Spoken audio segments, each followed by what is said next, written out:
దేవా, పూర్వకాలమున మా పితరుల దినములలో నీవు చేసిన పనిని గూర్చి మేము చెవులార వినియున్నాము. మా పితరులు దానిని మాకు వివరించిరి. నీవు నీ భుజబలము చేత అన్యజనులను వెళ్లగొట్టి మా పితరులను నాటితివి, జనములను నిర్మూలము చేసి వారిని వ్యాపింపజేసితివి. వారు తమ ఖడ్గము చేత దేశమును స్వాధీనపరచుకొనలేదు, వారి బాహువు వారికి జయమియలేదు. నీవు వారిని కటాక్షించితివి గనుక నీ దక్షిణహస్తమే, నీ బాహువే, నీ ముఖకాంతియే వారికి విజయము కలుగజేసెను. దేవా, నీవే నా రాజవు, యాకోబునకు పూర్ణరక్షణ కలుగ నాజ్ఞాపించుము. నీ వలన మా విరోధులను అణచివేయుదుము. నీ నామము వలననే మా మీదికి లేచువారిని మేము త్రొక్కివేయుదుము.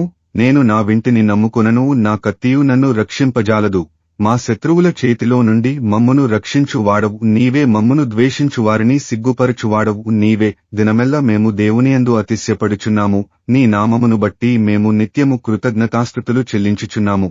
సెలా. అయితే ఇప్పుడు నీవు మమ్మును విడనాడి అవమానపరచియున్నావు. మా సేనలతో కూడా నీవు బయలుదేరకయున్నావు.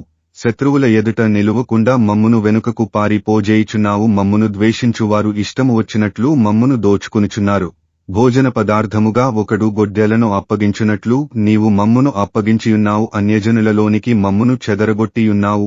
అధికమైన వెల చెప్పక ధనప్రాప్తిలేకయే నీవే నీ ప్రజలను అమ్మియున్నావు. మా పొరుగువారి దృష్టికి నీవు మమ్మును నిందాస్పదముగా చేసియున్నావు. మా చుట్టూనున్న వారి దృష్టికి అపహాస్యాస్పదముగాను ఎగతాళికి కారణముగాను మమ్మును ఉంచియున్నావు. అన్యజనులలో మమ్మును సామెతకు హేతువుగాను ప్రజలు తల ఆడించుటకు కారణముగాను మమ్మును ఉంచియున్నావు. నన్ను నిందించి దూషించు వారి మాటలు వినగా శత్రువులను బట్టియు పగ తీర్చుకును వారిని బట్టియు నేను దినమెల్ల నా అవమానమును తలపోయిచున్నాను. సిగ్గు నా ముఖమును కమ్మియున్నది. ఇదంతయు మా మీదికి వచ్చినను మేము నిన్ను మరువలేదు. నీ నిబంధన మీరి ద్రోహులము కాలేదు. మా హృదయము వెనుకకు మరలిపోలేదు. మా అడుగులు నీ మార్గమును విడిచి తొలగిపోలేదు. అయితే నక్కలున్న చోట నీవు మమ్మును బహుగా నలిపియున్నావు. గాఢాంధకారము చేత మమ్మును కప్పియున్నావు.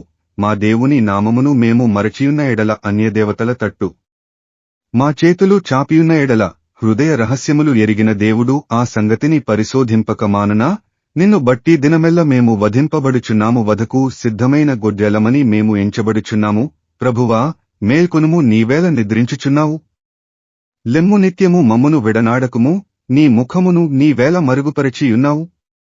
మా బాధను మాకు కలుగు హింసను నీవేళ మరచియున్నావు. మా ప్రాణము నేలకు కృంగియున్నది, మా శరీరము నేలను పట్టియున్నది. మా సహాయమునకు లెమ్ము, నీ కృపను బట్టి మమ్మును విమోచింపుము. కీర్తనలు 44వ అధ్యాయం.